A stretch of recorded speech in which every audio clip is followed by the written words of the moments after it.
Emerge from your cocoon. Can you find the answer? I'm the end of the world!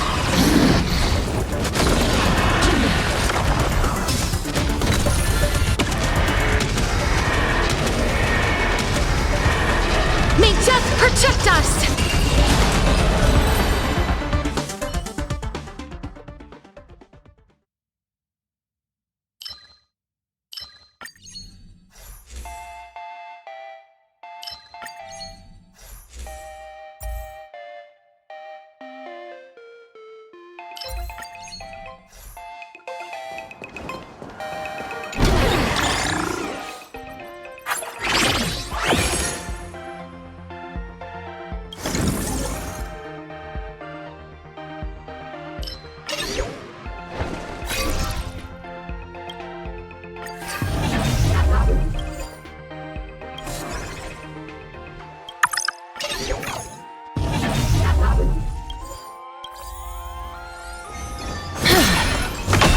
Emerge from your cocoon.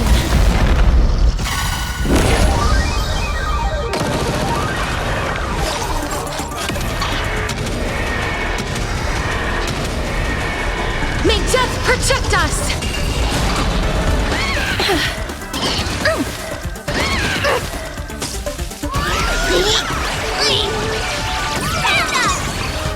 Flowers bloom for tomorrow. Root here. As you wish. Feeling spiffy?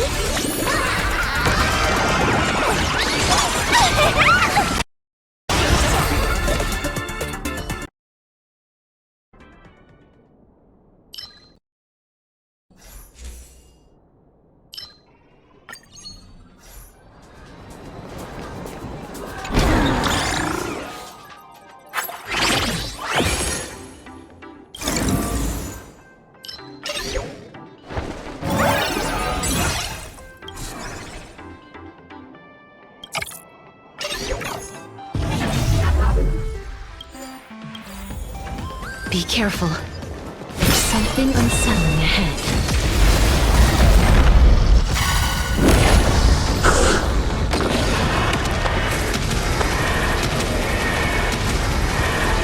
May death protect us! Stars, shine for the heroes. Root here.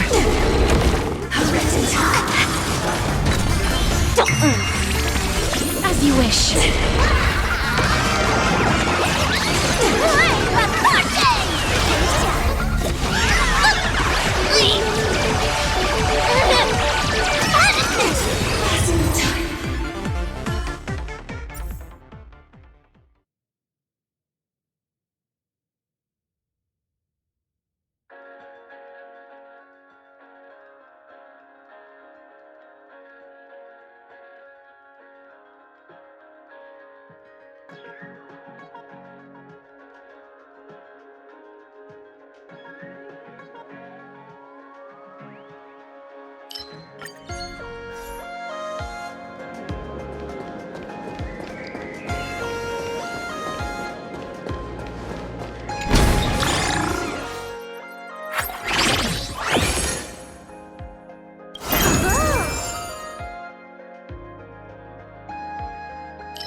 Be careful. There's something unsettling ahead.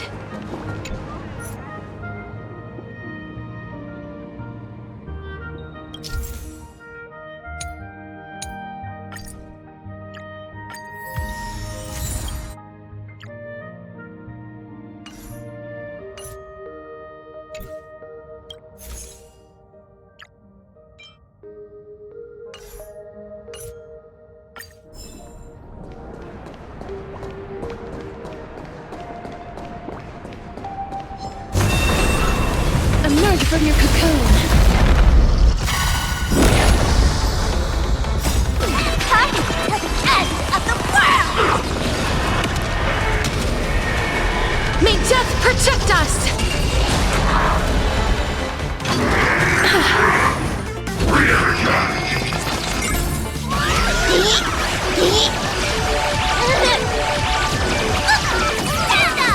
Flowers bloom for tomorrow. Embrace a new life. Darkness with me. Return to dust. May death protect us! Can you find the answer?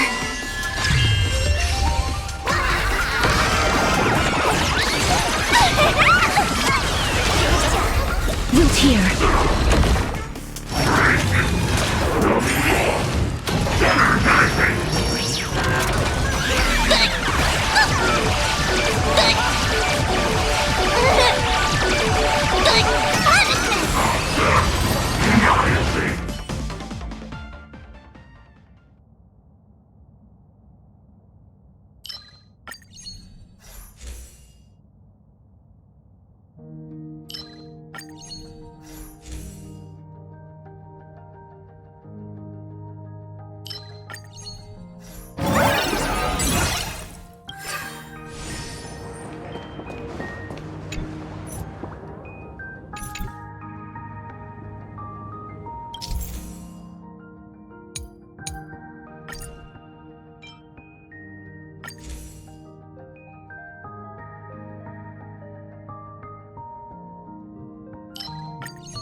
Emerge from your cocoon.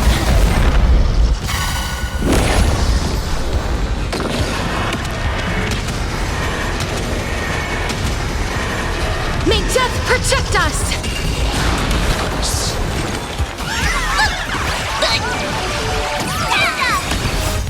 Time to the end of the world! Flowers bloom for tomorrow. Embrace a new life. Return to dust.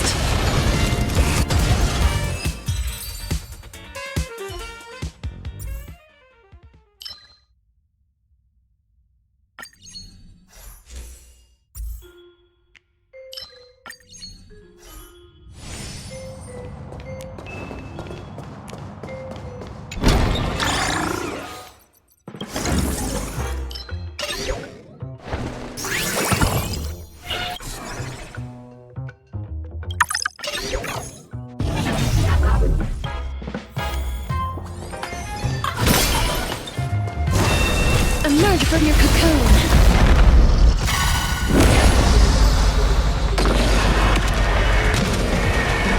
May death protect us! I'm okay.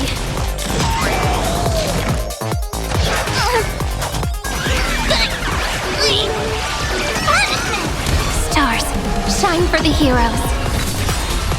Embrace a new life. Darkness with me. Return to dust.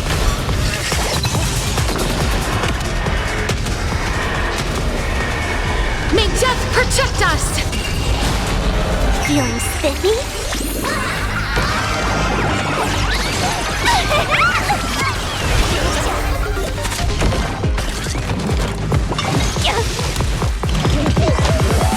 Root here.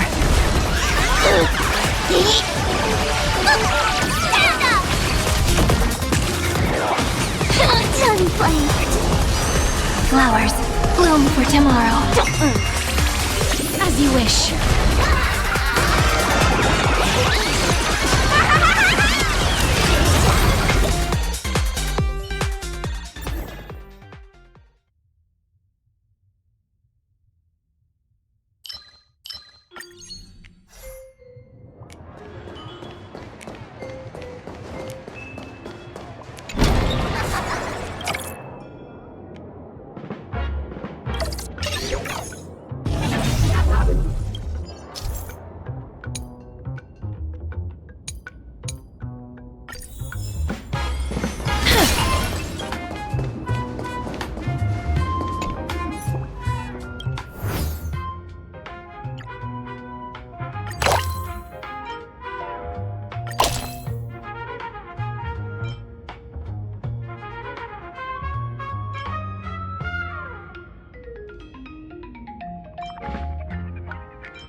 Be careful.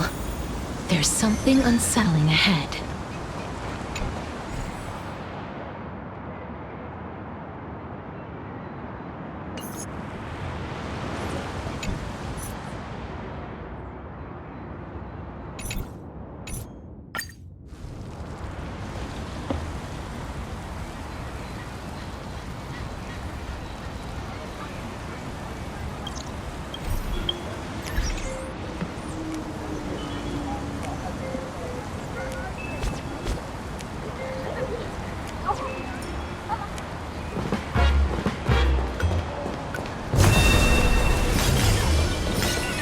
Be careful.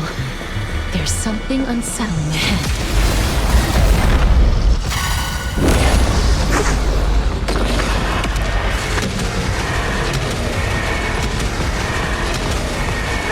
May death protect us!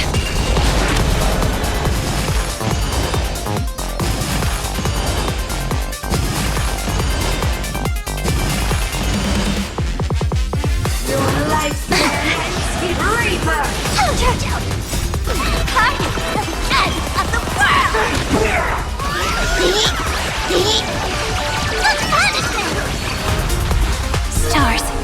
Time for the heroes. Embrace a new life. Darkness with me. Return to dust. May death protect us. Feeling spiffy? Can you find the answer?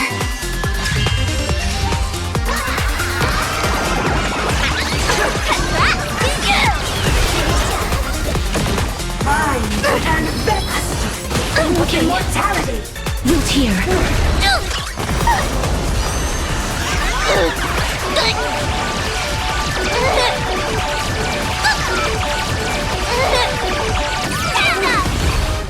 Flowers bloom for tomorrow. The west wind.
Emerge from your cocoon.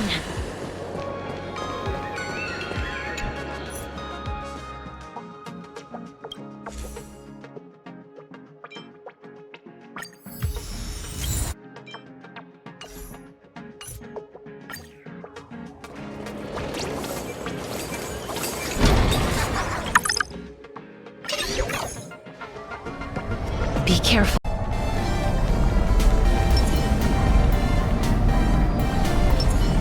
All's revealed in divining. Fateful clouds scatter. Observe the heavens with my divination. That omen. Don't thank me.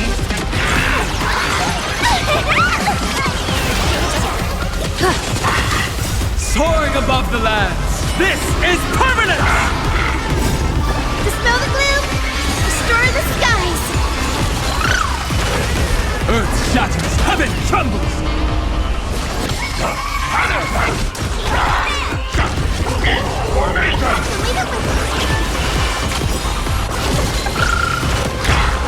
Observe the heavens with my divinations.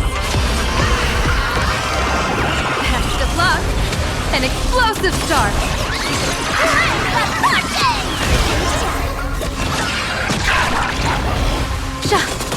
Stars favor us.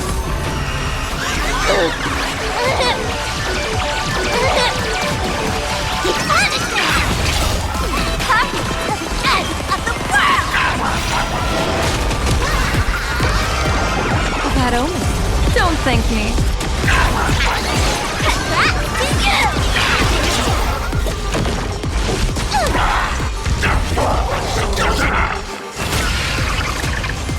Have some sunshine! Dispel the gloom! Restore the skies!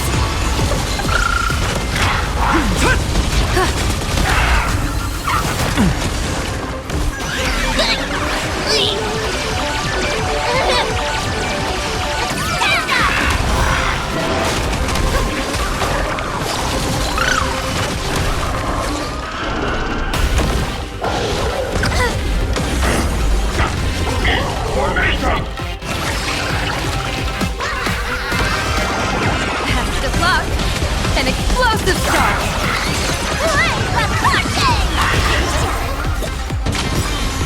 Observe the heavens with my divinations. That omen. Don't thank me.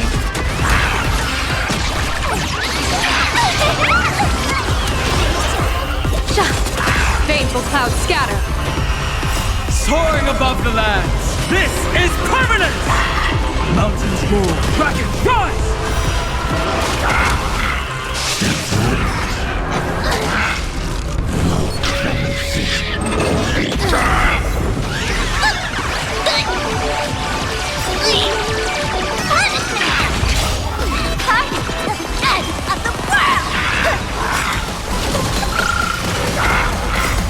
Dispel the gloom! Restore the skies!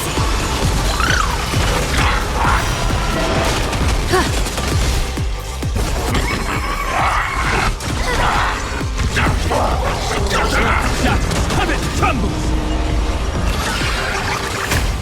Only the wind!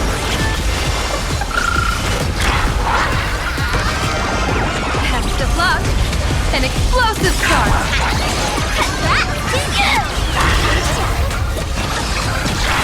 Observe the heavens with my divinations. That omen. Don't thank me.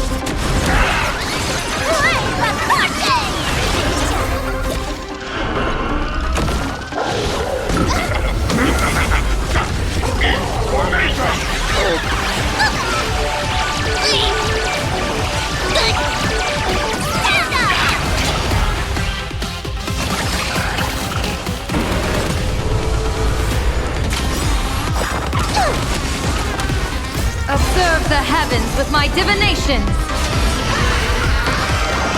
Test of luck. An explosive start.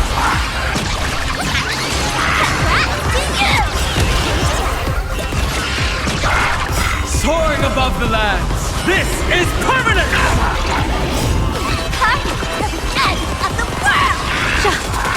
stars favor us. Have some sunshine! Dispel the gloom! Destroy the skies!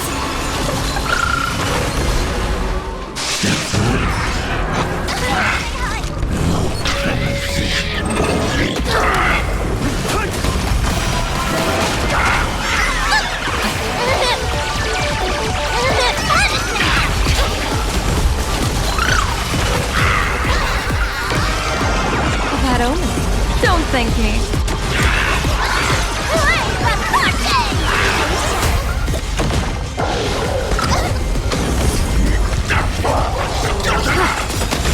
Observe the heavens with my divinations.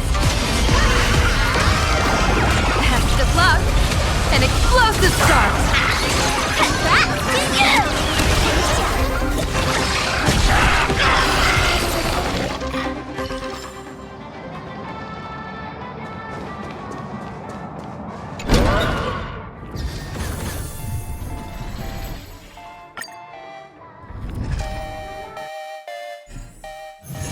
One's hexachromatic position is always in flux. Planning is paramount.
Born with an evil curse. Her hand dips into lethal cinnabar and white lead to personally decorate the faces of the dead. Her skills are said to bestow beauty on anyone, even transforming their appearance completely. Many skills were born out of her seclusion, but it painted her dwelling in a gloomy vision. Only a select few have set foot in this mansion, and the thief and the weaver were two such lucky persons. The girl converses with all items in the house, specimens, tea sets, and even pillows in profusion, as if she can hear the responses of these non-living things. I have always lived in isolation. Out of courtesy, this is how I practice my words and actions. 'Tis hard to believe her explanation. Her face when talking shows such a gentle disposition that unless she is telling fabrications, she must regard her partners as mere children. Thus, people pass these rumors down. Within the area of her encirclement, all things became frozen, escaping time's increments. It is an exaggeration, that is certain. People only found an ancient lion's head in battle's ruined armaments. Those words are true. The head itself was nearly dead. Though they won in fierce battle, the warriors were powerless to turn the tide. It was the embrace where death dwelled that gave early release from their pain. This is how death escapes time. She keeps every final embrace hidden in her immortal heart. Out of her numerous works, butterflies and flowers often stand out stark. Ignite them, and you can almost hear the maker's remark. Even in death's silence, her sound can still be heard. It is a gift greatly treasured by the maiden. Few have the honor to be graced with such work. Only one has the heart to burn such a gift, and the reason she gives is rather far-fetched. I must peer into all fates unknown. The power of time is boundless, but there is one thing that it cannot conquer. Death is abominable in humans' eyes. Apart from my identity, there's nothing about me worthy of praise. The beloved Goldweaver hears this in distress, then tries to teach her the art of weaving and threads. It has been said that the maiden has works that the holy city possesses. But this is the judgment the Goldweaver expresses. Ah, well, none can know all things, nor be skilled in all crafts. Her works are too early for the living to comprehend.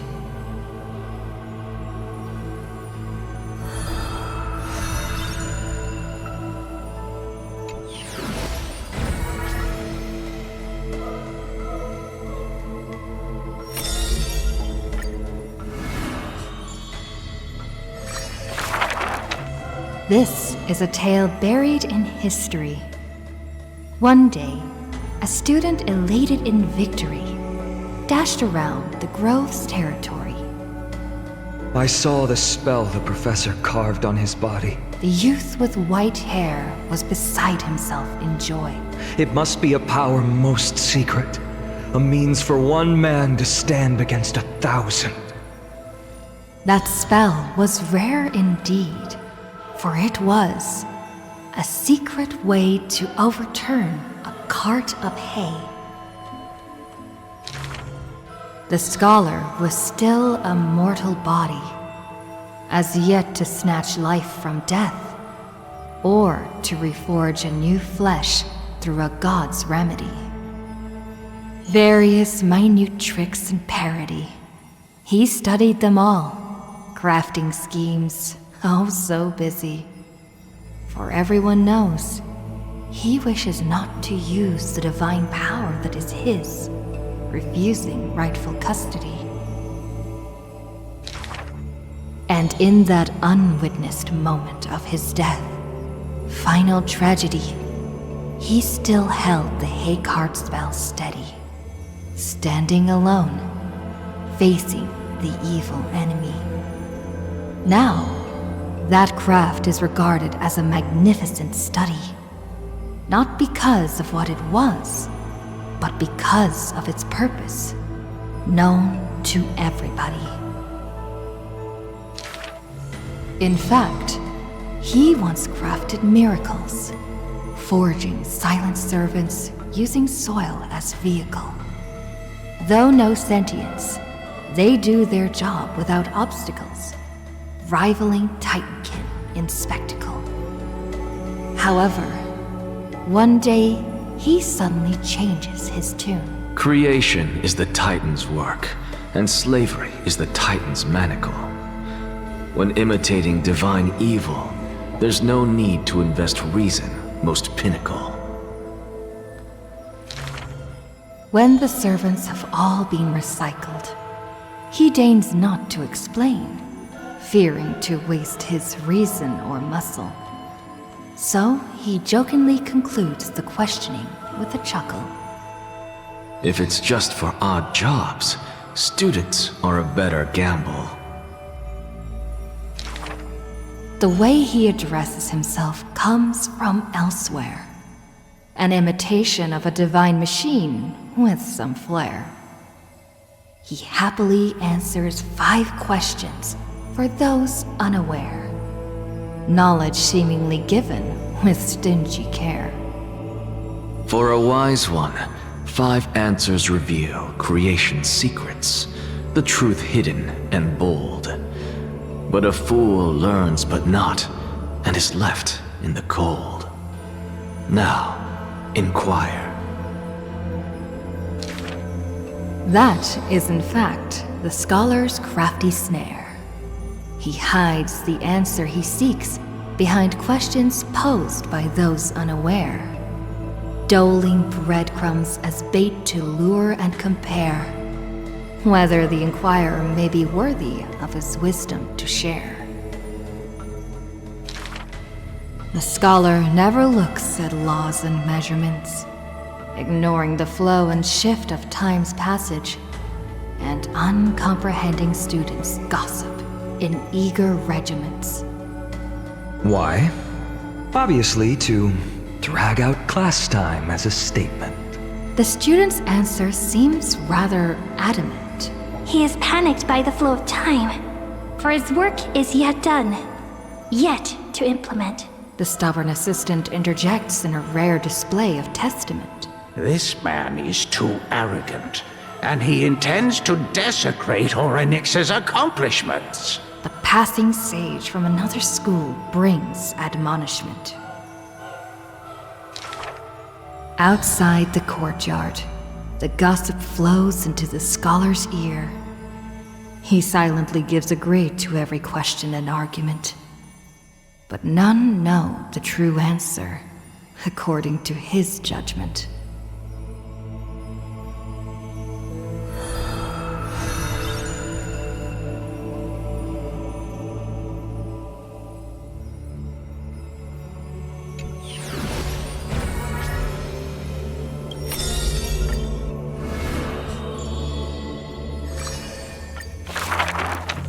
On the leaves, the rustling wind plays a melody as the girl looks over this courtyard petite and exhales, gently dispersing the palm-held blessings. The entire yard is lit softly, like a dandelion bathed in sunlight. Is this courtyard a tad too small? It's okay, Clementine. As long as it provides warmth plenty. The girl makes the courtyard tidy, and in the Evernight lands outside the holy city, there is now a light curing souls' maladies. The girl's skills can bring forth miracles, but today she welcomes a patient quite special. Welcome to the Twilight Courtyard. How can I help you? The gravely patient shakes their head. The end times are coming, and we all wander more and more. Oh, you may heal our wounds, but you cannot cure despair. The girl watches the patient leave, and her heart swells in sorrow. Clementine, prepare some things with me. I want this place to be brighter tomorrow. The redhead child takes the girl's hands. Long time no see, Hyacinth. Are you here in Akama for a visit, or do you need help from us? The girl recounts her needs. I want some shining things, even if they are considered junk. Multicolored paper bags, crystal clear glass, cottons variously dyed, and jingling wind chimes. The girl brings them back to the courtyard and spares no effort to decorate all around. And when some fireflies wander in, the girl is all smiles. Little ones, thank you for your light. The patient returns here and opens their eyes wide. Multicolored dreams on the rooftop now reside, and the lawns contain the sweet whispers of sunlight. A soft breeze passes with no hint of cold, only serving to wake the playful chimes and ocarinas of delight. Wow, there's light everywhere. What a warm place. The news is soon spread by the grove, and people with empty hearts visit in droves. The girl prepares candies and tea and listens to every visitor's complaints. People say there was once a star called the sun in the sky, but now that star is no longer there. People say that Aquila took away the world's light, but they still left behind a heart bright to illuminate this happy dream in the night. Like the blizzards in the month of mourning, doth calamity fall, burying warmth and dawn's calls. Orderless tides swallow up the grove of reason, and that tiny healing haven is also extinguished, broken and barren. When the girl, far from home, hears of such grave news, the wind brings her a moment of confusion. But it also evaporates the tears that briefly sparkle into being, and the girl still smiles, bright and happy. Soon, the people of Akama see once again the girl collecting more pieces and tokens, wanting to rebuild that pure haven. But she never realized that wherever she stood, she herself was that holy courtyard, that light-filled haven.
Find the answer.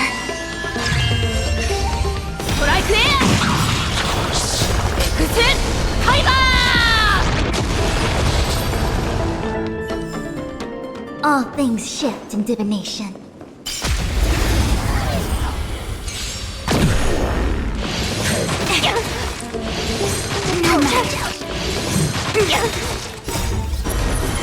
To guard and defend, crush them.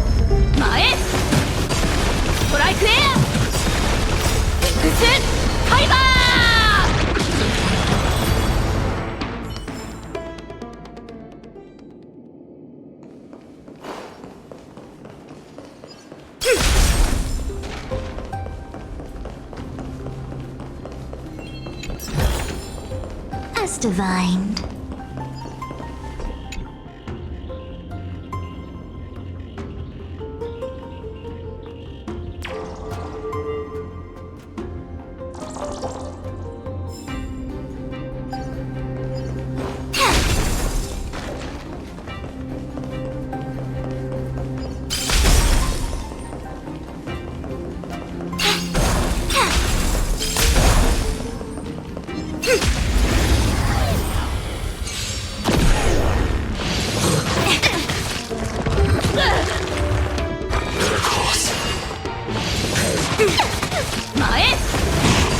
Converge and awaken!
divined.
One's hexachromatic position is always in flux.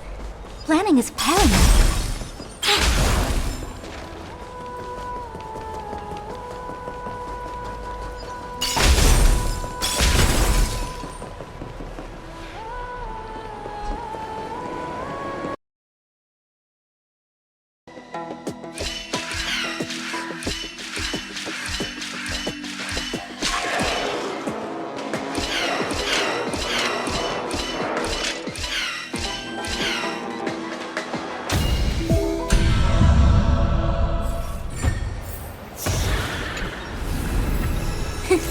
Just as I thought.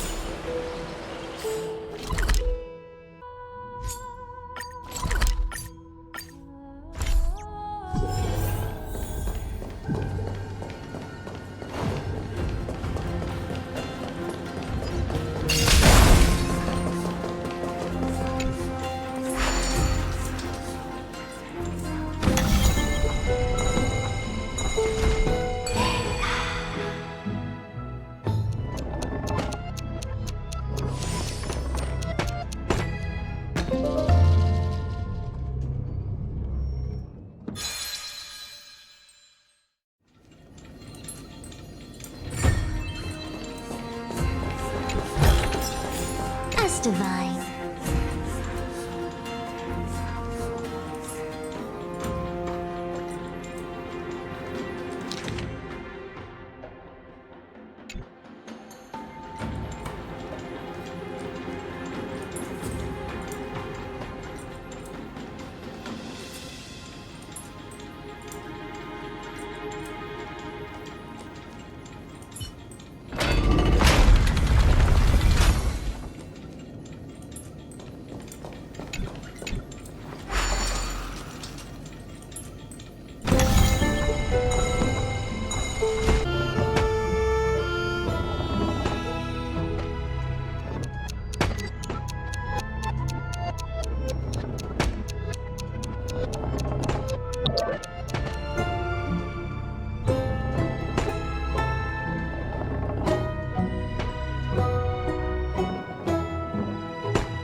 Unexpected? We shouldn't take too much.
Just as I thought.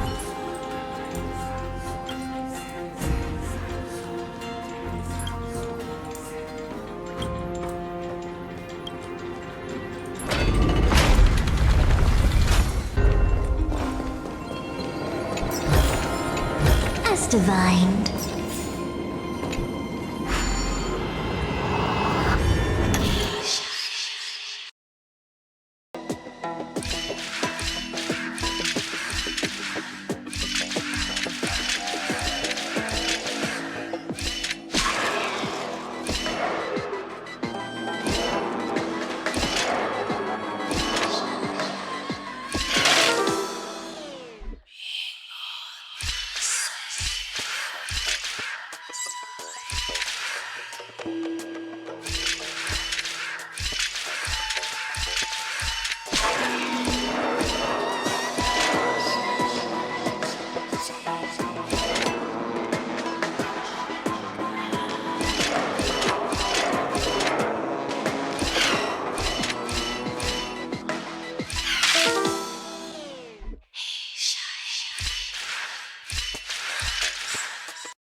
When will this ever end?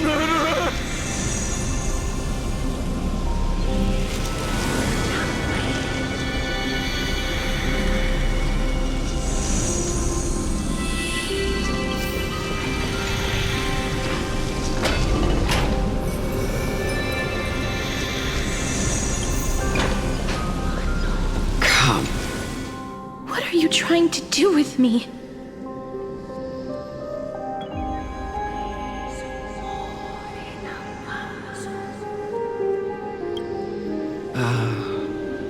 I have aged. The time has come for me to heed the summons of Thanatos and journey to their domain. The final resting place of every Idonian. You're not that old yet. You still have many, many years ahead of you. No. I'm already dead. For I have come to fear my declining health and impending death. Ah, Castoris. Will you give me one last chance to charge towards fear and prove that I am no coward? I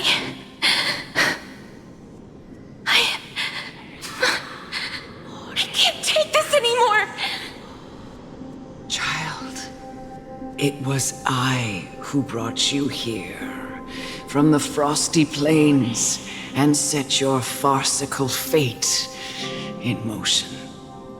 It was also I, Chief Executioner of Idonia, who forced the heavy duty of executing others onto you. I've always known that you have doubts and even anger about my faith and about me. I never had a choice. Indeed. We essentially abducted you. Yet you can end any sinful life with just a touch of your fingers. Shouldn't it be easy for you to escape from here? I'll never do that. It doesn't matter how lightly the Idonians take death, or how readily they accept it. I simply can't do it. I knew I was right about you. What do you mean? I've taught you and cared for you as my own daughter all this time because of this blessing that's been with you since your birth. I know no one else in the world would understand the weight of life and death more than you do. In the eyes of an Idonian, death is the end of all life. A destination we will all eventually reach. Humans should not resist it, but learn how to face it. You can only live your life to the fullest after understanding this principle. And when you do, even if you eventually leave Idonia's protection, even if you must carry the curse forever, you can live with your head held high, like everyone else. No! How can I? Come now. It's time. I've already taught you all that I know. Show me that you are a fitting holy maiden, or at least that you possess the resolve to become one. Come now. It's time. I've already taught you all that I know. Show me that you are a fitting holy maiden, or at least that you possess the resolve to become one.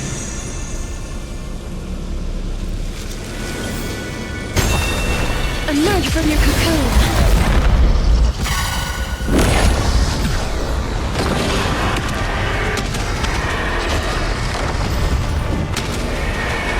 May death protect us! Doesn't fall. Root here. Yin and yang. Converge and awaken. Can you find the answer? Lend me your strength. As you wish. No matter. Human creations. Feels spiffy? Root here.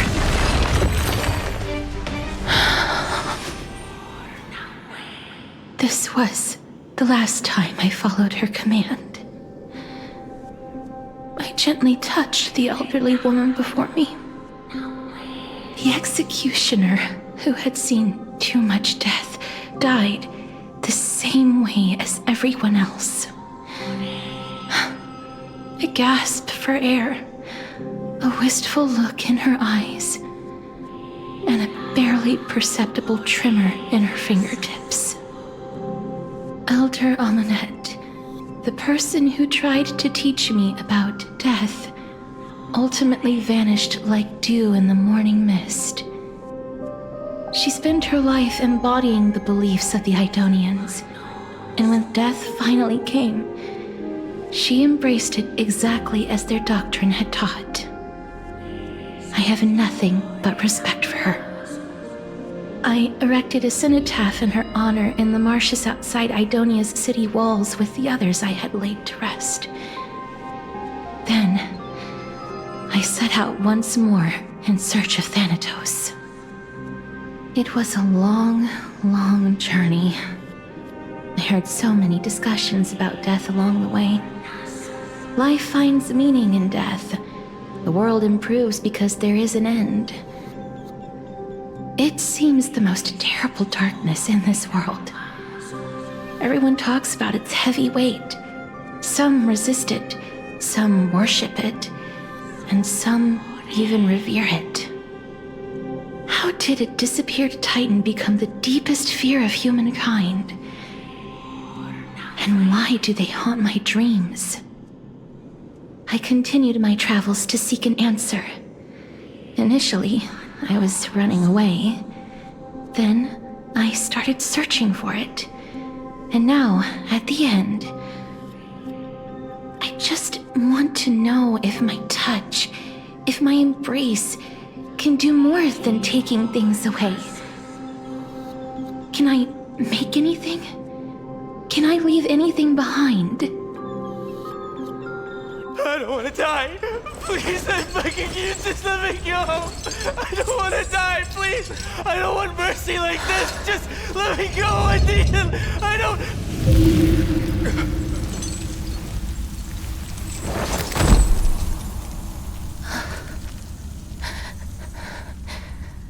I hate these icy hands.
The Reaper has blessed your hands. Only you can grant them peace.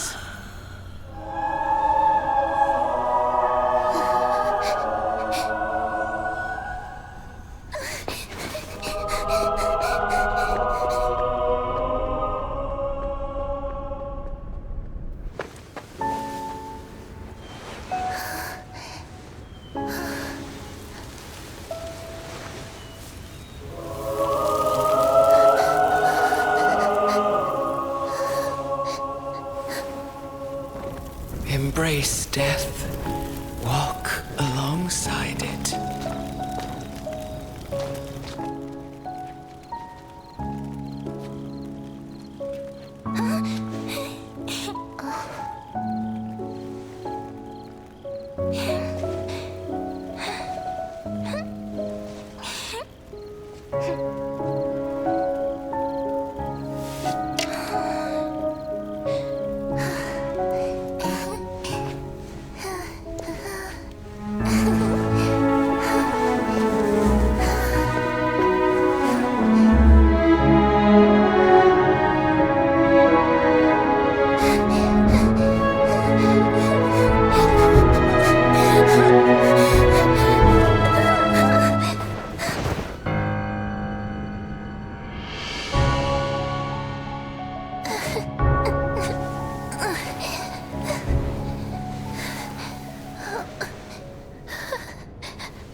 that you, Castoris?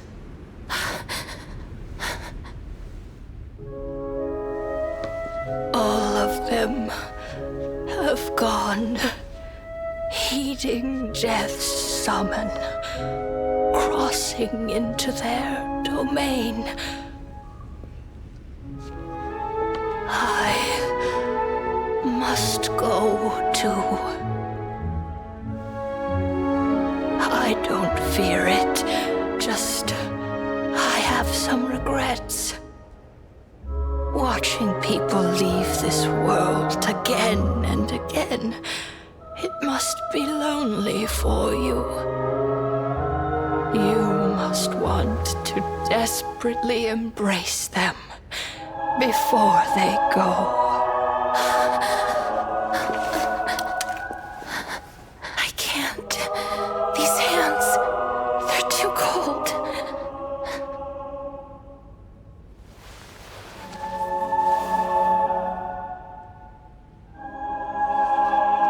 But Big Sister Castoris, your hands are so warm. Just like anyone else's.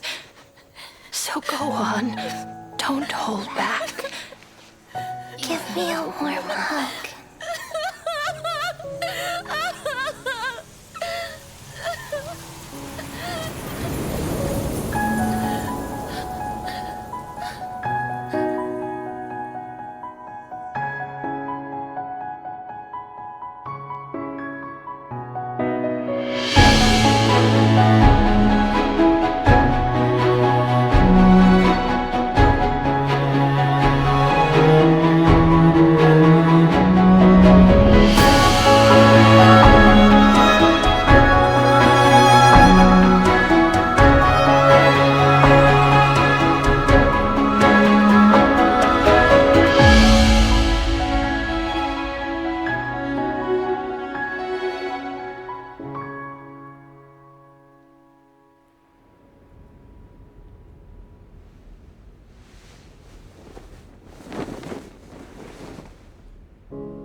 Like these really be warm?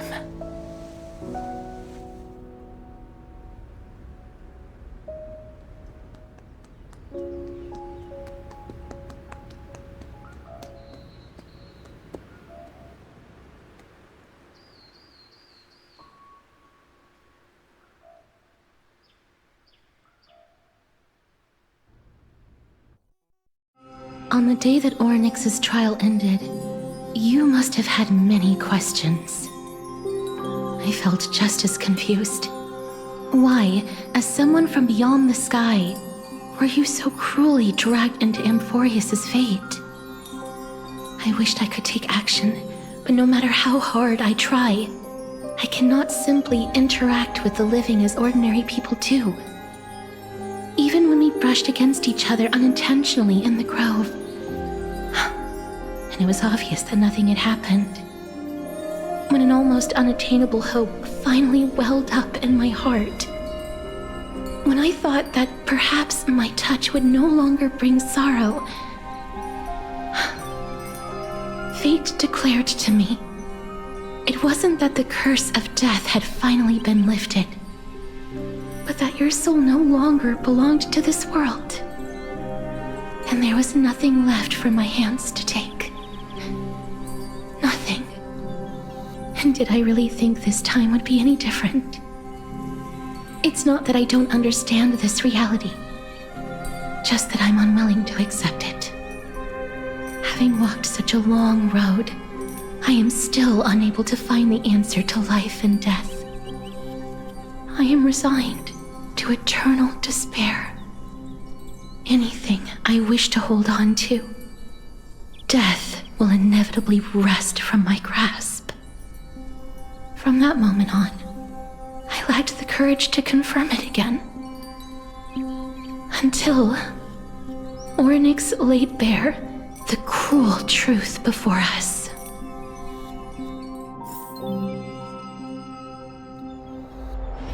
But now, perhaps I might have one last chance. Long ago, Trinan read a prophecy to me. At the end of the sea of flowers, the souls of the living shall warm thy fingertips, and after an embrace, there shall be eternal separation. I found no surprise in it, for her words sounded not like a foretelling, but a perfect reflection of my past.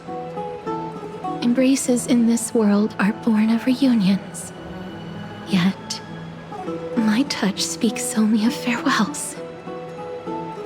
In that moment, I had no doubt that this destiny would weave itself through the entirety of my life. And yet, things have taken a turn for the better. Now that I can finally have an audience with Thanatos, perhaps I can rewrite the meaning of that fated prophecy. I have no reason not to give it my all. For your sake, and for my own.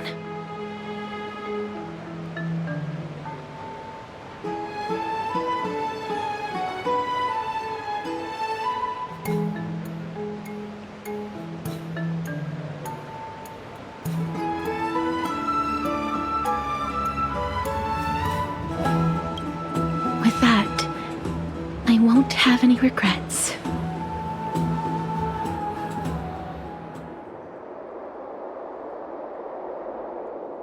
Let's put that aside for the moment. We've arrived. I want to retrieve a small gift I specially prepared for you. I made it myself, like the trinket I gave Lady Trian. I want to leave something for everyone, if possible. The journey to seek an audience with the Death Titan cannot be an easy one. I want to make full use of every moment I have before we depart, so that I don't have any regrets.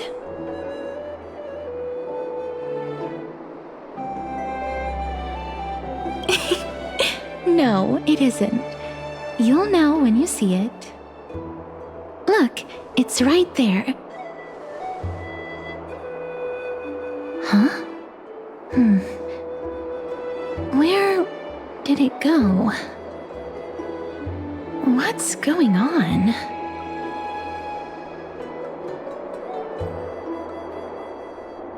This is the coin of Zagreus and a slate. So it's her.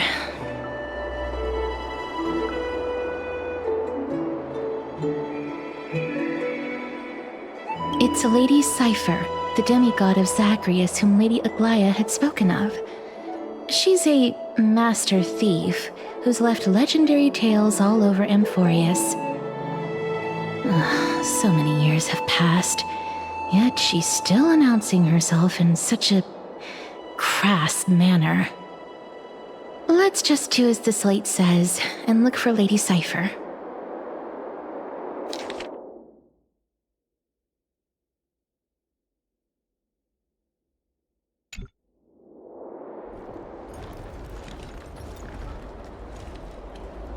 Look, it's right there.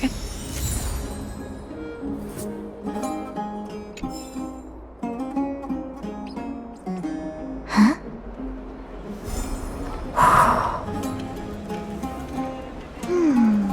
There seems to be a new show at the basket. We must pursue her.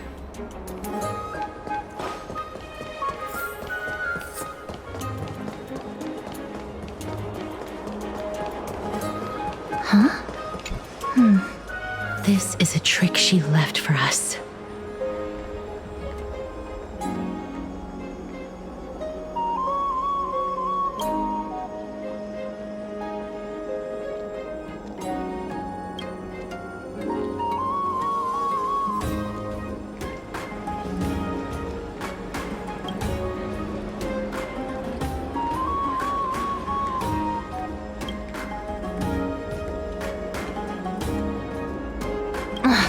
She's incorrigible.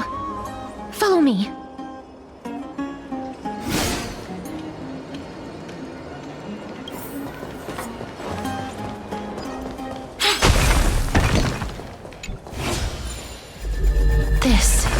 right one.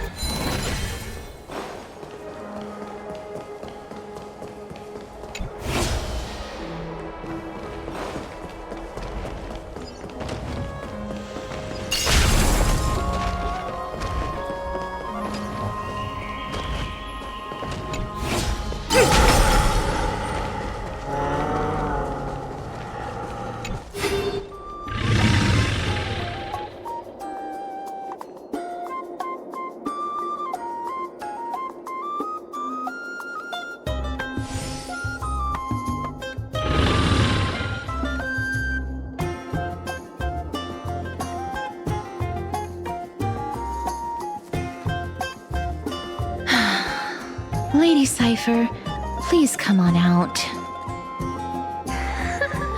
You're still careless as ever. Shouldn't you keep such a precious gift near your bosom? Since you know it's a gift for someone else, please give it back to me. Stop hiding among the people and letting the wind carry your voice. Now, since I know it's a gift, that just means I need to milk its worth. The children of the wind never stay for long in one place. Unless your offer is tempting enough to steal the wind. What say you? Name your price. I'll give you however much you want.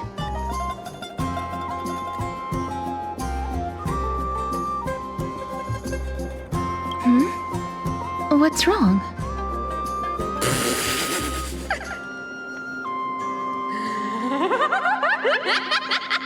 No wonder they call you Princess Homebody. Why don't you two come over to my place? It'll make a better venue for proper business discussions. You can find where I live through the winds I've sown. Right? Piece of cake. I can do that even if I can only sense your soul. All right, I'll see you there. By the way, everyone cool with me collecting a deposit before we reach an agreement, right? Now, come this way.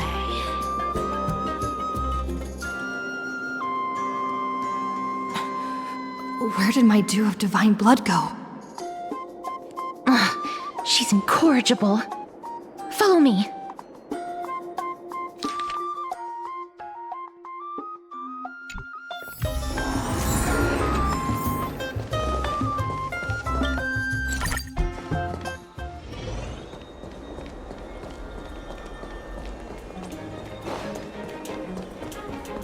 It's about time you do some exercise.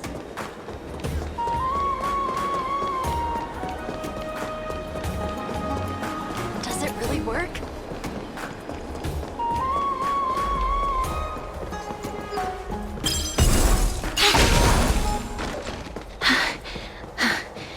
Here we are. Over here! Over here! No, not that way! This way! Come on. If I really wanted to hide, you'd never find me. So relax, you two. No need to get your hackles up. I'm not that scary, am I? Meow.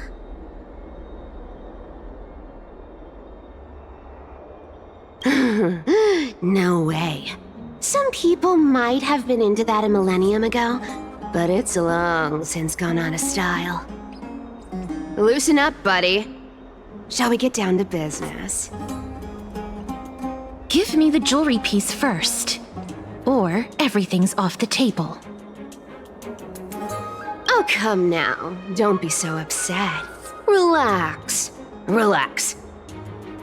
Look, isn't the view here just great? You can see what everyone is doing and where they're going, and they won't even know you're here. Now that we've broken the ice, let's get to the point. Everything I've said so far has been a joke. I'm inviting you two here for 3 things. 1. The seamstress found me and wants me to take you to Styxia to look for the Death Titan. 2. The Council of Elders also found me and wants me to make sure the core flame of Thanatos ends up in their hands.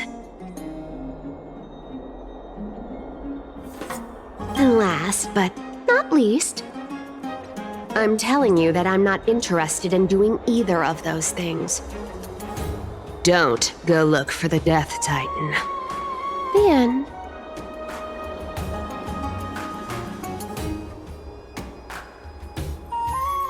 Wow, this is some high-quality stuff. And this room is full of it. How much are these worth, Did you get all this through that Aeronova gimmick? Some of it is family fortune, while the rest came from my business as a dressmaster. Don't liken the flame chase work to your shady dealings. Wow, I should have busted down your door instead of going around like a thief. Well, spill. Why are you giving me so much money? Payment for doing work. You're worth this much. Did you forget my stance to all this? I thought I made myself very clear. You wish to run away. Run away from your responsibilities, from the prophecy, and from your destiny. You shall walk with greed and die over petty change.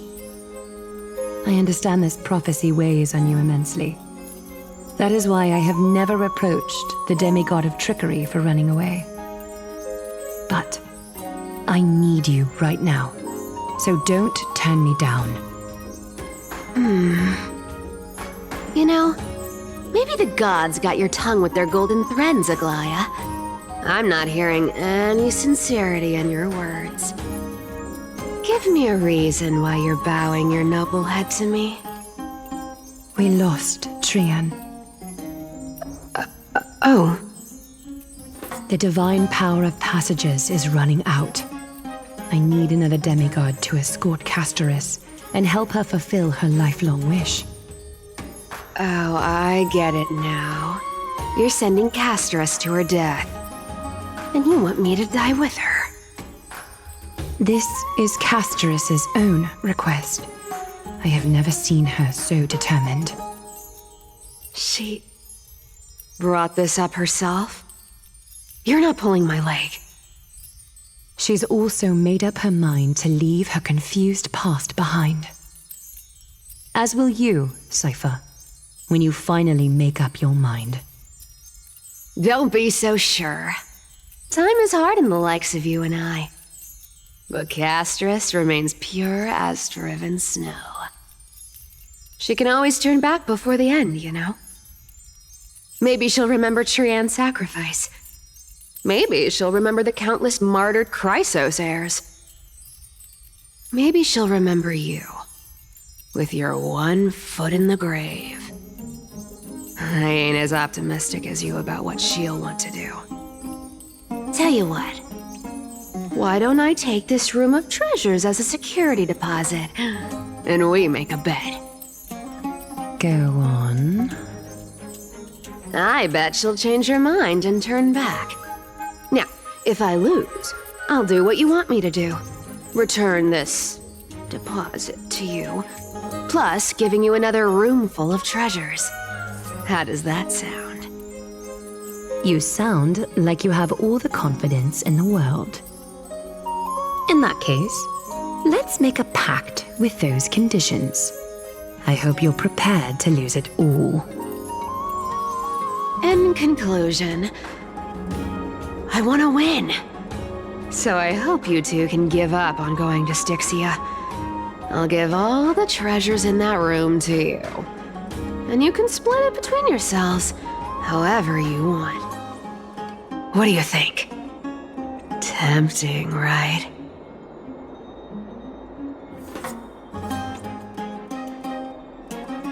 I decline. If we don't find the Death Titan, her soul will... Oh? I can't go into the details, but we have to go to Styxia. I really don't get how. Princess, homebuddy, you keep talking about needing to find Thanatos, about getting rid of your curse, and you don't care about anything else. But did you ever live for your own pleasure? Even for just one day. What are you trying to say? I'm saying, contrary to your beliefs, Aglaia didn't take you in just so you can die for her Aeronova. The flame chase journey walks hand in hand with sacrifices. Isn't that why you're always running away from Lady Aglaia? Fine. Never mind. We all have our own problems. I ain't gonna say anything anymore. It's not like I was gonna honor that bet anyway. But listen to me. Styxia is no tourist destination. Sure, the treasures buried in there are 10, no, 50 times richer than Aglaia's vault. Yet, I've never been there. And I never plan to. Because even a demigod can't be sure they can walk out of that place alive. And now I'm supposed to escort you to Styxia.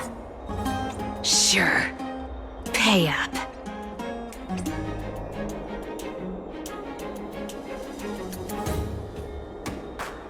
Me too. I have lived a longer life than most people. Though I'm not as good at doing business as Lady Aglaia, I still have some savings. I can give them all to you. Then how are you going to live the rest of your life? Then I'll give you 90. No, 80%. Well, don't mind if I do. 80% of Castrus's savings and a bottle of dew of divine blood. Not a bad trade.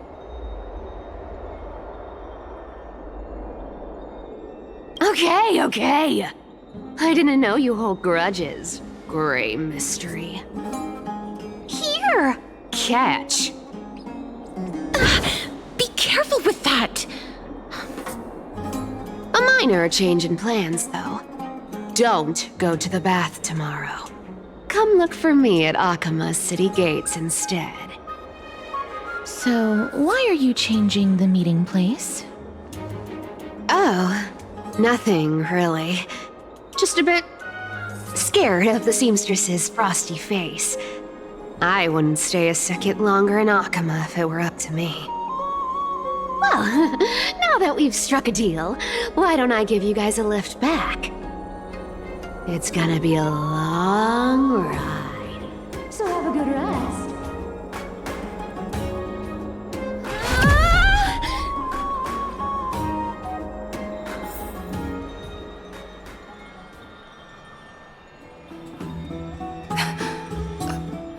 Where am I? Is this my room? How did I get back here? This is... a coin. It was Cypher. And she even tucked me in? Never mind. It's getting late. I'd better get going.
sunny.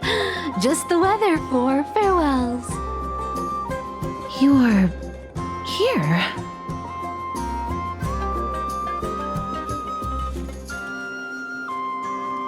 Totally. The trio team is the best set up to reach the finals. No need, I already told her. She's fine with it. You sure know how to put me in a spot, Castorus. I need to travel with you, but I can't touch you. What a bother. Sorry. Oh, I was just teasing. Don't take it to heart. Did you know that the legends say you have to put an oboe into the mouth of the dead or over their eyes if you want them to successfully cross the River of Souls and enter the Netherrealm? That's the fairy fare for entering the Netherrealm. However, I honestly won't ask you to pay this time. I'll pay. And then we'll just have to go through the motions.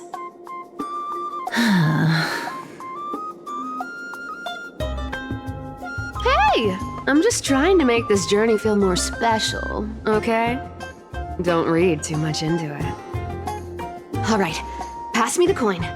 It's time to get the gods' powers going. A fleet-footed trip to the Netherrealm, here we come. Oh, one last thing before we go. I gotta give you this piece of advice, especially to you, Princess Homebody. You can't catch the wind by waiting.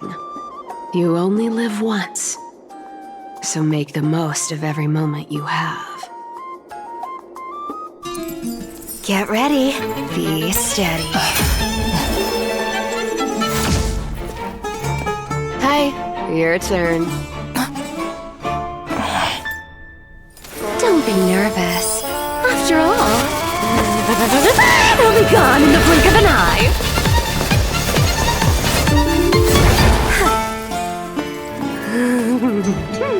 All done. Bye-bye.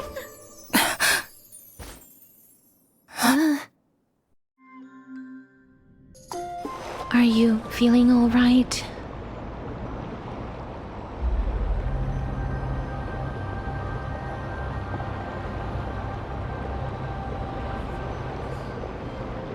She's the demigod of trickery. When she flips the coin of whimsy into the air, she gains incredible speed that lets her travel anywhere in an instant. Just like how she clearly had no intention of lingering here for even a second longer. We can only depend on ourselves for the rest of the way. Don't worry, Mem's here to help. Being cute isn't my only forte. I'm strong too. This is Styxia, the city of dragons and waves. Anaxa hypothesizes that the missing Thanatos is somewhere in these ruins. This is the land of their birth. Or perhaps of their death. Anaxa had used a secret alchemical art to temporarily fuse his soul with Circe's and Kephae.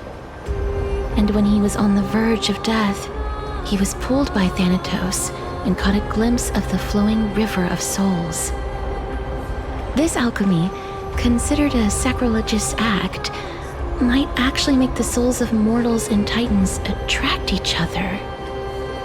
Even though Thanatos has been missing for 1,000 years, and even their followers haven't been able to find them, perhaps that special attraction could summon them here.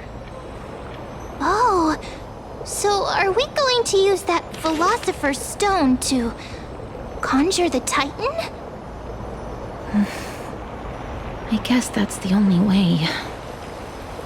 The only leads we have now are the name of this city and the fairy tale about the dragon. Thanatos is even more mysterious than I am. Indeed. Even one as erudite as Anaxa could only point us to this place, and no further. We will be entering the unknown as soon as we take our first steps. But that won't be the first time in my long journeys. I believe that, rather than standing still, taking action is by far the better option. Perhaps fate might take pity on us today and show some compassion.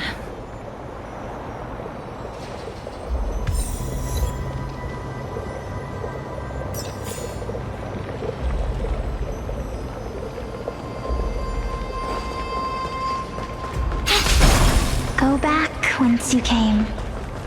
Go back. What a beautiful butterfly. Is it talking to us? This is a eulogistic butterfly. They are found in places where many have met their demise. In Idonia, some think of them as manifestations of Thanatos' benevolence. By turning the lingering obsessions of the deceased into these creatures, it is as if the Titan has made life into a specimen. Others think of them as Thanatos' messengers that guide the departed to the Netherrealm. The second theory sounds more believable. After all, the things they're saying are rather, direct. Perhaps. But the fact that we're able to hear their whispers proves that we're fast approaching the realm of the dead.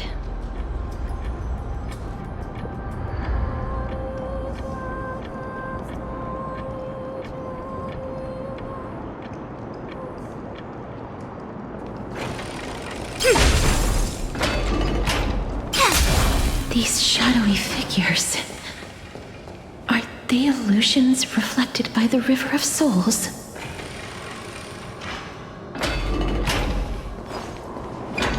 Do you want to buy any fish? Huh? He can see us? Wait. More living people. I'm not selling my fish to living people. You lot are too shameless. Buying fish without paying. If I ever see her again, I will... Could it be that you're all dead souls that never achieved rest?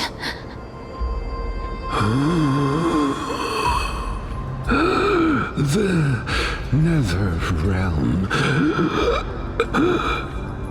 does not exist.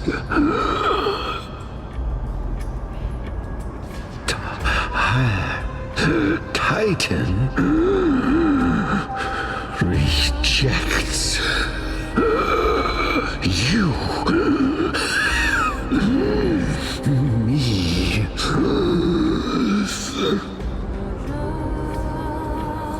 So, do you want to buy any fish? But there aren't any fish nearby. Are the fish gone? The people are gone too. I can only keep selling fish.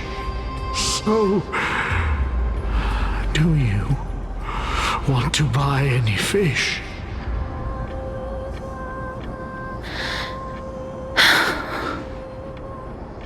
Apologies. I don't have much in the way of savings, but perhaps there's another way for me to release you from your suffering. Please relax. May you fall asleep peacefully amid a gentle field of flowers. This.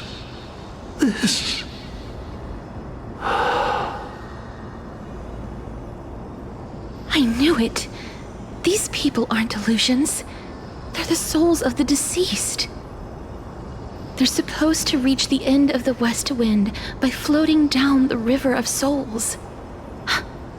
Yet, they have floundered upon the shoals of the stream, unable to move forward. Did Thanatos reject them?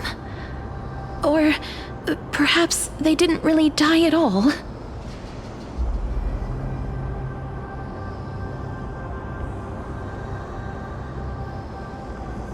I have no idea. This circumstance is completely unprecedented. Hang on. Didn't he say more living people? So that means he's seen other members of the living apart from us? Could it be that these souls are stuck here due to someone's deceit? If something is done out of goodwill, are you really gonna call it deceit? Goodwill? I can't see anything good out of... Wait a minute. Lady Cypher? That's me. Could it be that you are the living being that those souls met? I couldn't take their behavior anymore. So I stole some things here and made up some lies there. Just trying to give them something to look forward to, you know? It's because of vile living creatures like you that we're being misunderstood by all of them. What else am I supposed to do? You can see the mess this place is in. These poor souls are denied by the Netherrealm. So now they're stuck in a few brief moments of their life, unable to move forward or back. Did you see those two blacksmiths on the way? They've been here for as long as the sun's been around, wailing over and over about casting a shield. Styxia is so freaky. Then why have you come back, Lady Cypher? Hey, I'm not here to aid your adventure. I hate water more than anything else in this world. Especially that stinky river of souls. But, I just discovered some stuff before I left. And I reckon you should know about it. It's about that boy who defied death. I found traces of him here. Lord Mighty? Oh, right! That's his name. Well, now you know. As for whether that info is actually useful, that's for you lot to figure out. So long, Princess Homebody. So long, Grey Mystery. Huh? She disappeared just like that? Lady Cypher has always been a free spirit. In any case, she has brought us some valuable information. If Lord Mighty is also somewhere along the river shoals right now, then he will certainly become our signpost. After all, he's different from those wandering souls. He will find his way, even in the realm of the dead. Don't worry, it's time for me to shine. Ornyx's rune of recollection is nearby. Use prayers to return the river to before it got flooded.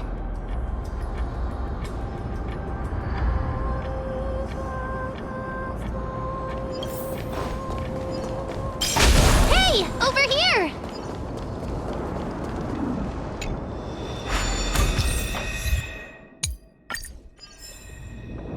Ornyx's miracle has appeared. Amazing! It's like we're inside a giant bubble. Even the river got parted.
There are wandering souls of the deceased here as well. We must first return to the present before we can communicate with them.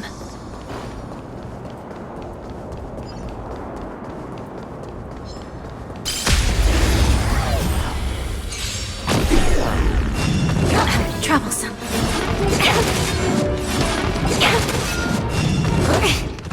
But I clear! Converge and awaken! Feeling spinny? To guard and defend! Crush them! Mae! But I clear! Exit! Hyper!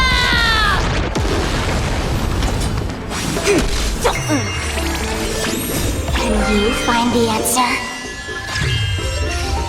Exit! Hyper! Lend me your strength! Mae!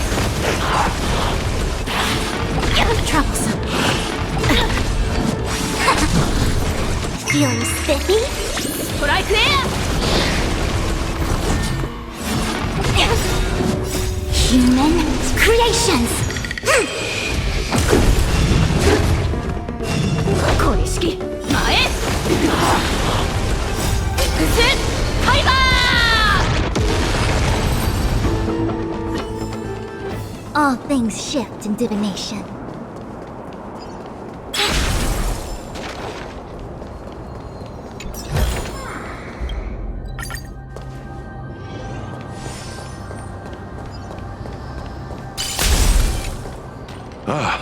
By the looks of it, you must be the foreign warriors that the Queen had mentioned, right?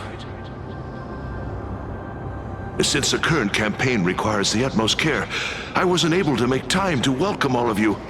Please, forgive me. Foreign warriors?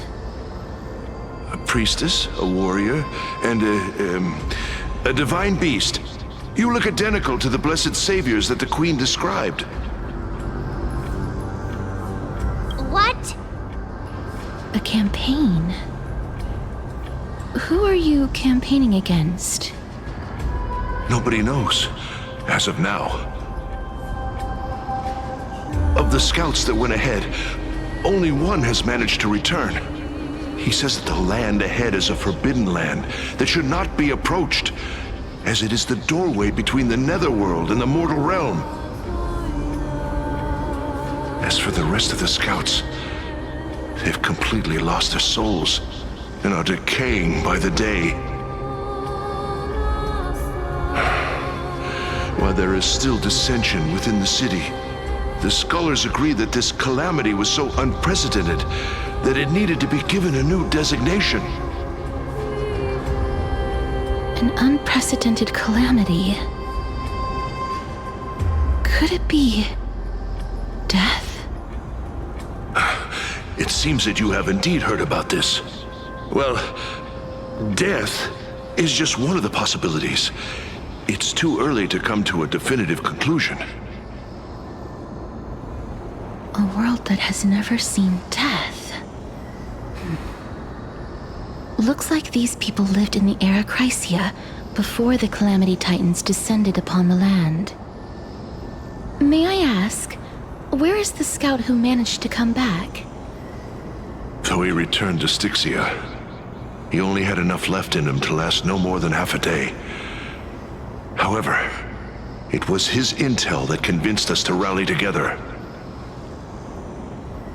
He said that he witnessed the demonic specter of an evil dragon at that treacherous land. The apparition opened its giant maw and devoured everything in sight, and thus brought Styxia that thing called death. Styxia. An evil dragon that brings death. It all sounds rather familiar. Wait, wasn't this part of that fable? Sir, could I ask how the Queen and Princess are doing? The Queen?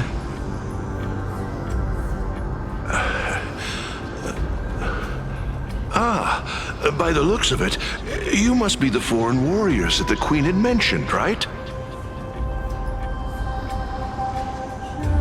Oh, it's the same lines. Looks like he's still trapped in the moments before his death. Leave it to me. Sir, the war ended long ago. Styxia no longer exists.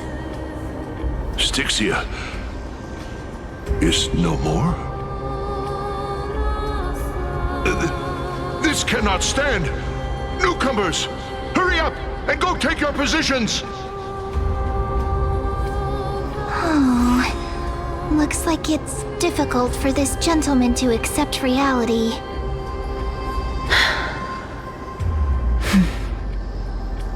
Sir, I am the Maiden of War, sent here by the Queen herself. If you accept my blessing, then today's battle will be smooth sailing. Maiden of War? I've never heard of this. There's little time to waste. Please don't take too long. Don't worry. I'm typically unwilling to prolong such a moment.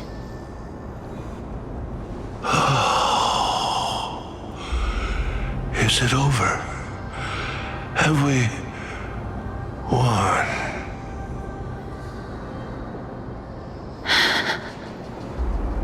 Cass! Oh, are you alright? I'm fine.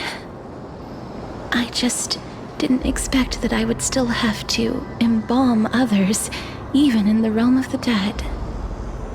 Is this a remnant of his soul?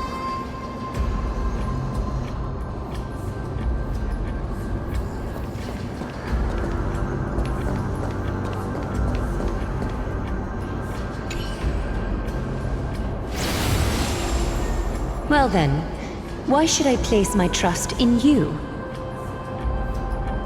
Holy maiden from afar. Wait, this is... I don't quite understand what you're trying to say. Since the prophecy has already pronounced your name as Chrysos, heir of death, Akima ought to treat you as an esteemed guest. However, you seem to have no intentions of concealing your involvement with the Council of Elders, while most likely being aware of my issues against them. I cannot deny your claim. It was the Council that offered this rune to me, and they had only one request. They want the curse of death to be completely subjugated to your will. I was agreeable to that request. But why? I am unable to rid myself of this innate curse. However, from this day onward, I shall use it according to your will. I will never make any superfluous moves on my own. I see. So that is how they plan to control the Flame Chase journey. They have shifted the heavy responsibility of granting death over to me. If I ever become obsessed with executing people, they will then have ample reason to terminate the Chrysos heir's journey. And yet, you seem to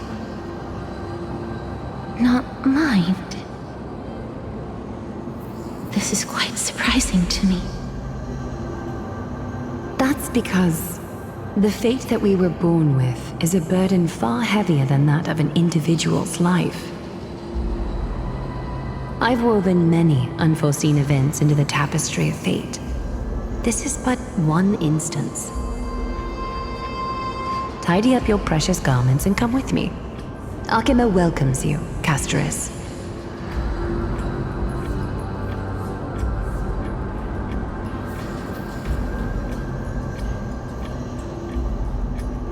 I didn't think we'd find vestiges of memory here. Maybe they've got something to do with Ornyx's rune? Perhaps, but I do not need a reminder from them. This memory is one that I will never forget. Indeed, while my relationship with the Council has always been quite ambiguous, Lady Aglaya has never taken any precautions against me. Instead, she's shown me nothing but complete trust. I really want to repay her for that trust. But why would this memory appear right now? Is this really Orynyx's power?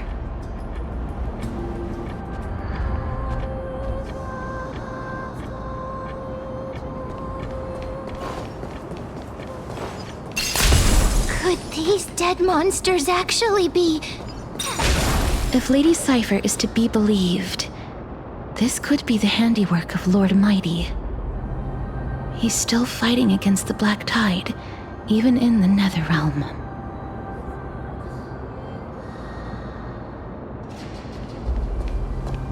Why are the Black Tide monsters here too? Can they swim in the River of Souls? Even Thanatos wouldn't be able to accept Black Tide monsters into their realm. These traces seem to suggest that anybody who trespasses upon death will pay a heavy price.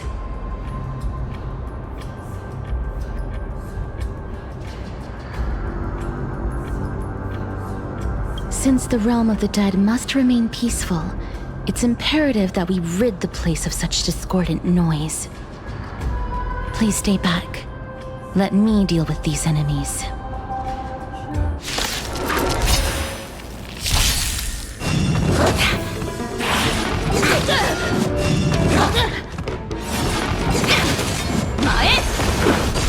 Converge and awaken!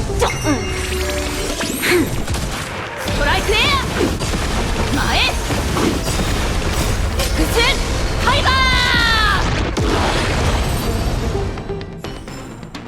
All things shift in divination.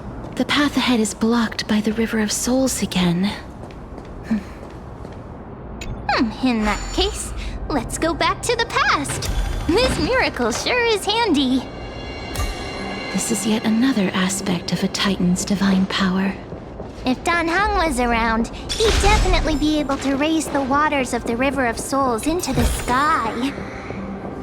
If Lady Hycelens was still alive, I think she might be able to do that too.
Divined.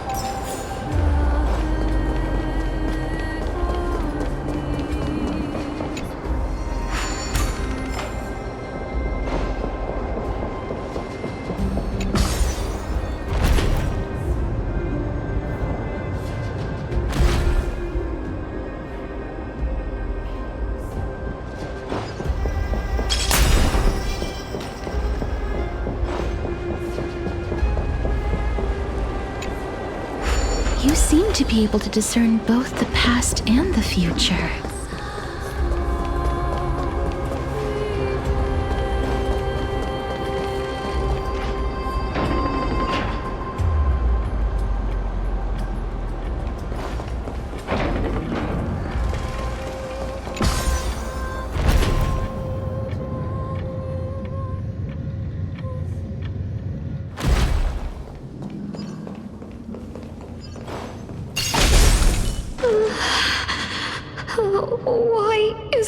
god yelling in the distance.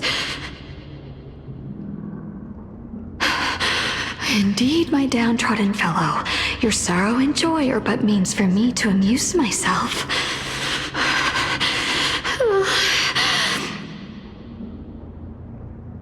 I will at least derive some comfort, if all the tears that I had shed were determined by some mightier being above. It's you people.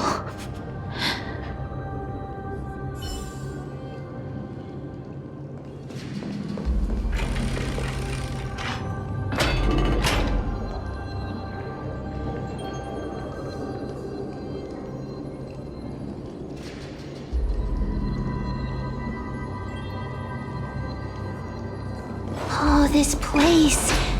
Must have been a beautiful courtyard in the past.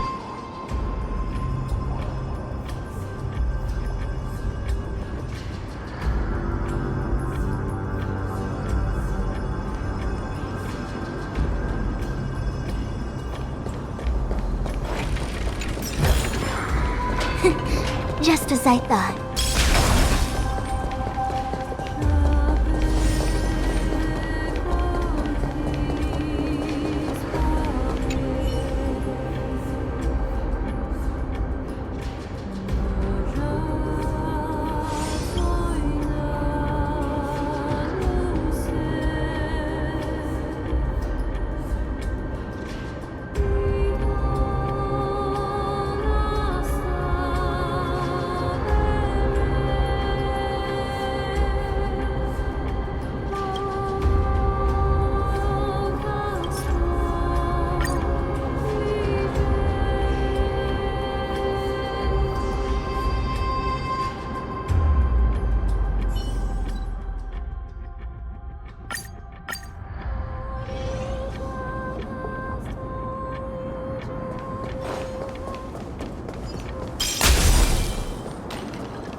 Please excuse me.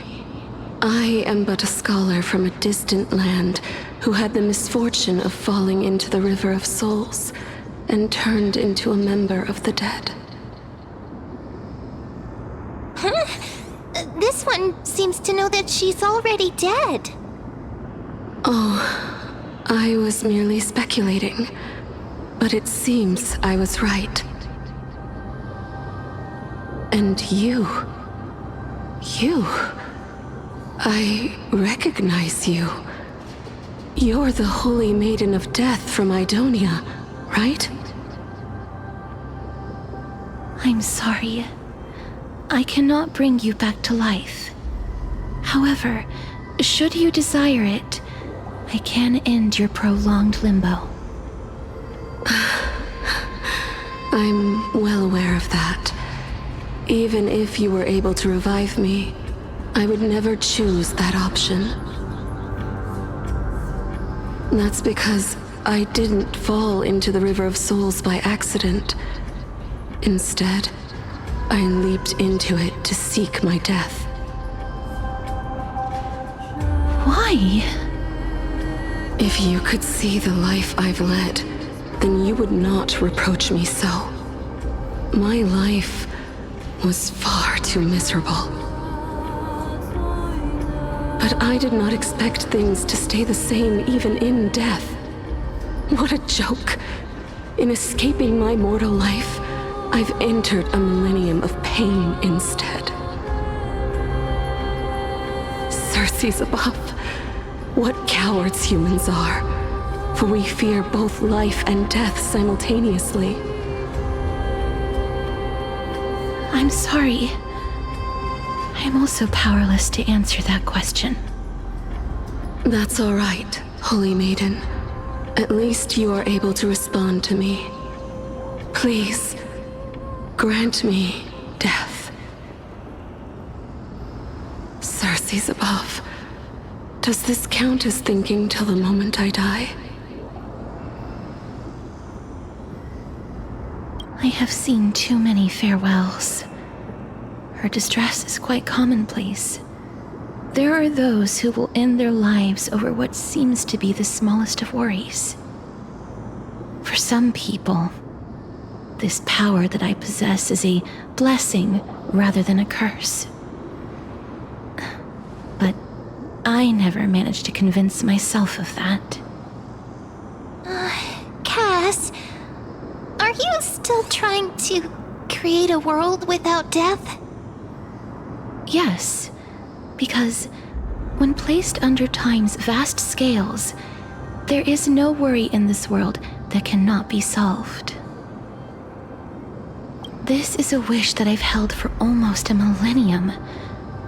My mind might have changed once upon a time if people managed to strike up a friendship with me. But I've never been more firm in my conviction. Now that I've learned about your near-death state, it is my duty to wipe death from the face of this world.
Converge and awaken!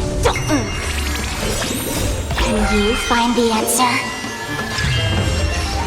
Lend me your strength. To guard and defend. Crush them.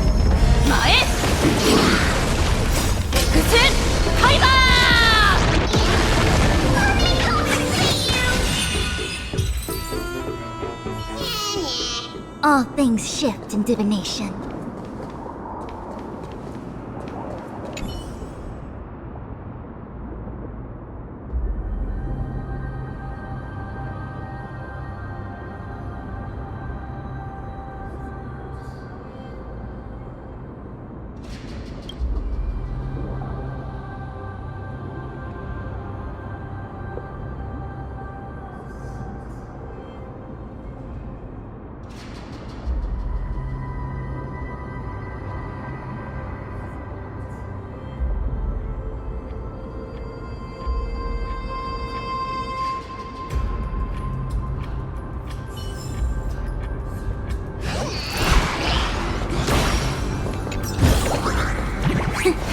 Just as I thought.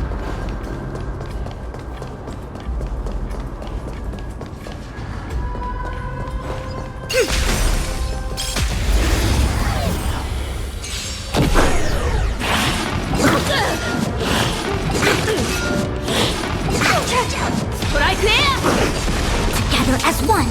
Feeling spiffy?